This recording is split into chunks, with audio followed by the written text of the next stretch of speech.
Man, I miss the Cold War. No, said nobody ever. No, there was something you felt alive when you were worried. No, you felt scared and alone because the world was going to end at any moment. The modern road intercepts the signal.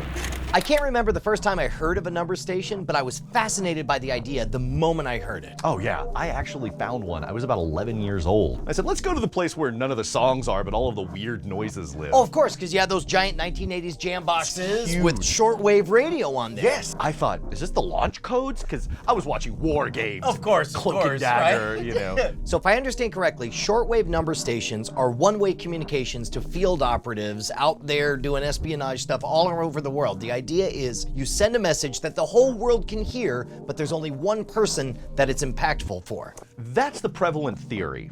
Now, no government has ever even acknowledged that they are in any way affiliated with any number stations. They started to appear after World War II, and they were all over the place. There are still many of them that are active. You can find some of them from Cuba, Korea, what used to be the Eastern Bloc in Europe. Wow. All over the world, they're still active.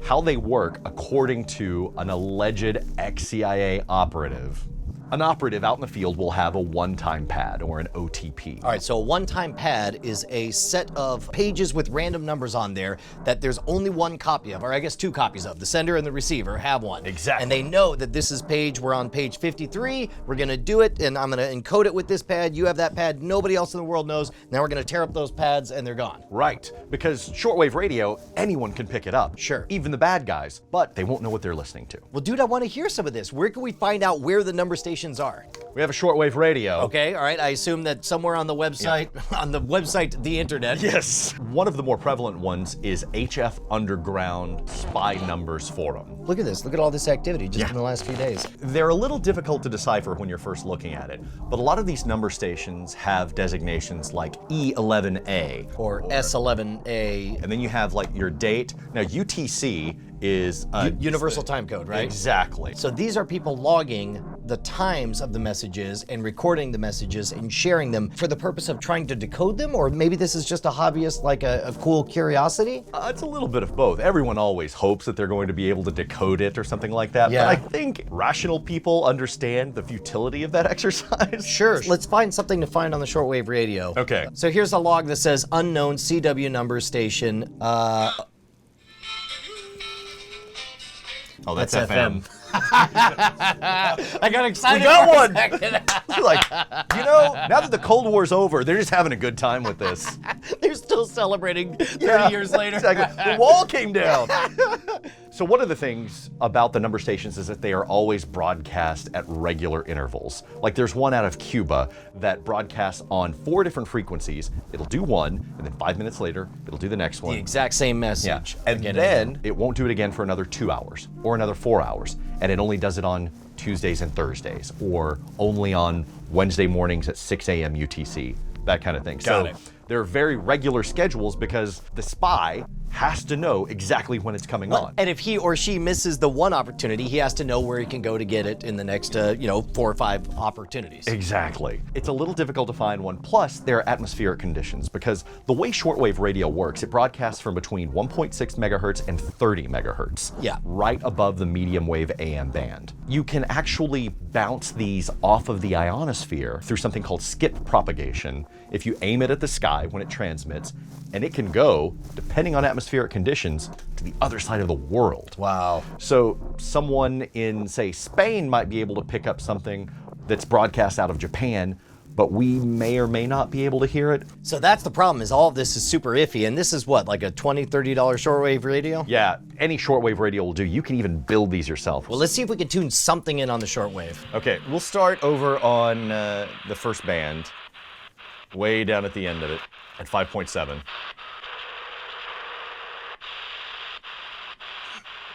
This is like the worst white noise app ever. Yeah. So I gotta be honest, it's gonna be very difficult to catch something on this. We don't know exactly the frequency, we don't know what time. It's a poor antenna, imprecise controls. This could be an exercise in futility. I can't help you with the time, but I can help you with the precision, the controls, and the antenna. There is an online, totally free, super precise, high quality shortwave radio available to everyone. Okay, let's see it. Beep, beep. This is a shortwave radio anybody can use through their web browser, sponsored by the University of Twente in the Netherlands, and it is freaking amazing. Check this out. This waterfall shows you the entire spectrum of what's being transmitted all over the world right now. So here, let me, so right now we're dialed into kind of nothing, but you can see there's lots of activity down here. So here, I'll just click down here, and it's tuning in, and then check this out. You can zoom in, and it gives you can see all those different bands right there? Oh, wow. Those are individual transmissions from, we'll call them legitimate sources, right? And it's so easy to use because you can even put in the frequency. Sure. So this is Radio 1 Umbria in Madrid. This is a transmitter that was lowered into the deepest well in Siberia where they could listen to the sounds of hell. Yeah.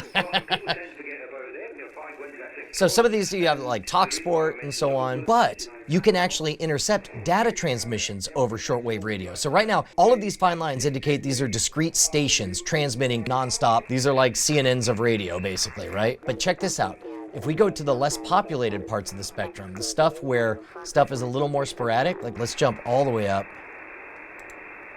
to some of this area. So here we go. In this case, we had something that was transmitting, but then it stopped, and now it's starting again. So when we tune in over here, we don't know what that is. Something is transmitting and then stopping. So listen to this, and I bet you recognize it. Is that a slow scan television transmission? Yeah, this is data being transmitted over shortwave radio right now. It's astonishing. Just poking around in this thing has been a blast. It's like a black hole. I could spend all day just... This really helps you visualize all of the secret world that is all around us all the time. Well, and so much of the spectrum is being used at all times. That's the part that blows me away. So haunting. Is this when you start getting into the EVP frequencies where you can hear ghosts? This tool alone is its own amazing wonderland. I would love for people to post in the comments anything of interest that we should check out on the shortwave band. Yes, there's probably so many cryptic, weird, and fascinating bits of information. So as you tune into stuff, you hear the tones change based on your frequency. Mm-hmm. It sounds as though they're broadcasting those as beacons to let you know you're getting real close to the actual transmission. Ah, so we're very much dilettantes. There are people who dedicate their entire lives to understanding every little nuance to all this. Dude, I'm gonna dedicate the rest of my day to understanding what a dilettante is. Oh, that's the other thing. You can set how specific you want the tuning to be, whether it's kind of wideband.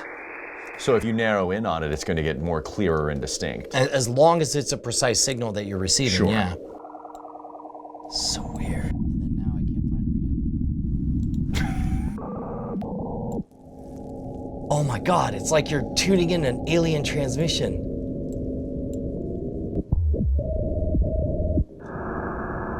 I feel like my nose is about to start bleeding. Across shortwave, you've got legitimate broadcast stations doing content of all varieties, whether it's talk or music or propaganda. You've got these slow scan television little data pulses going out. And if you're very lucky, the right place at the right time, you could run across a number station. What do they actually sound like? If you go back to the HF Underground Spy Numbers forums, Sure. you can find where they've archived them, because a lot of people will regularly listen to stations because they have the schedule, they know what frequency and when they're going to broadcast. Got it. And they'll wait and listen, and then they'll record what they hear, document it, and post it up on SoundCloud or YouTube. In fact, the most recent post here has an archive. This is an archive of S11A.